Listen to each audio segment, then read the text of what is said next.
আজকে আমি ডেমন স্লেয়ারের যে 22 নম্বর মাঙ্গাটা আছে সেই মাঙ্গাটা আপনাদের সাথে রিলিজ করতে যাচ্ছি, স্যার রিভিউ করতে চলেছি। আগের দিন দেখলাম একজন বলেছিলেন যে এইটা আসল নয়, ফেক। দেখুন, ফেক বলে কিছু হয় না, কারণ যেটা এই মাঙ্গাটা বানানো হয়েছে সেটা ফেক নয়, যেটা অরিজিনাল জাপানি আছে সেটাই এটা। বাট হ্যাঁ, এটা আমি বুঝতে পারছি তিনি বলতে চাইছেন যে জাপানের যে অরিজিনাল যে মাঙ্গা, যার পেপার কোয়ালিটি, যা প্রিন্ট কোয়ালিটি হয়, সেটা হয়তো এটা না। হ্যাঁ, এটা একটা সুলভ সংস্করণ বলতে পারেন, বা হয়তো পাইরেটেড কপি। দেখুন, আমি তো পাইরেটেড কপি সরাসরি বলতে পারি না, যেটা জানি না সেটা বলা উচিত না। হয়তো পাইরেটেড কপি নয়, এটা হয়তো লাইসেন্স নিয়েছে, লাইসেন্স নেওয়ার পরে তারা মানুষের কাছে পৌঁছে দেওয়ার জন্য, সুলভে পৌঁছে দেওয়ার জন্য অল্প দামে, অল্প খরচে এবং কমা কোয়ালিটি পেপারে ছাপাচ্ছে। বাট ফেক বলবেন না, ফেক এটা নয়। কারণ এটা আমি যে কাহিনীটা দেখেছি ইউটিউবে একটা রিভিউতে দেখেছি, এবং পুরো অরিজিনাল কাহিনী, কোনো ফেক জিনিস নয়। এবং হ্যাঁ, হতে পারে যে জাপানের কেনা বই এখানে আস্তে আস্তে সে তো এত দাম হয়ে যাবে, আপনি কিনতে পারবেন না।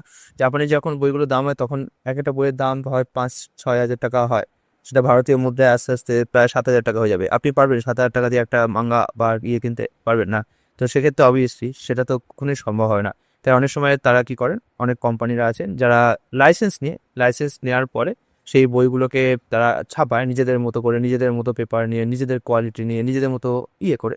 এর ফলে এই মাঙ্গাগুলোর দাম 300-400 টাকার মধ্যে আসা সম্ভব হয়, রাখা সম্ভব হয়। তো এই 22 নম্বর মাঙ্গাটি পুরোপুরি ফোকাস করেছে যুদ্ধের ওপর, বরঞ্চ 23 নম্বর মাঙ্গা থেকে, মানে লাস্ট কপি থেকে আমার 22 নম্বর যে মাঙ্গা সেটা অনেক বেশি ভালো লেগেছে। কারণ এখানে পুরো ফাইট সিনটা রয়েছে, পুরো একদম প্রথম থেকে শুরু অবধি পুরো ফাইট সিনটাকে একদম ডিটেলে ব্যাখ্যা করা হয়েছে এবং অত্যন্ত সুন্দরভাবে ব্যাখ্যা করা হয়েছে। আমার এত ভালো লেগেছে ফাইট সিনগুলো, বিশেষত যা আইকনিক ফাইট সিন আছে না, সেগুলো অবশ্যই এটা পড়ার সময় আপনি যদি 23 নম্বরটা না নিয়ে থাকেন তাহলে অসুবিধা হবে। কারণ যেই এই ফাইটটা শেষ হচ্ছে আপনার মনে উৎসুক জাগবে যে কি করে, আর এরপরে কি হবে, এরপরে কি হবে। তো 22 আর 23 সবসময় একসাথে নিয়ে পড়বেন, বেটার রেজাল্ট পাবেন।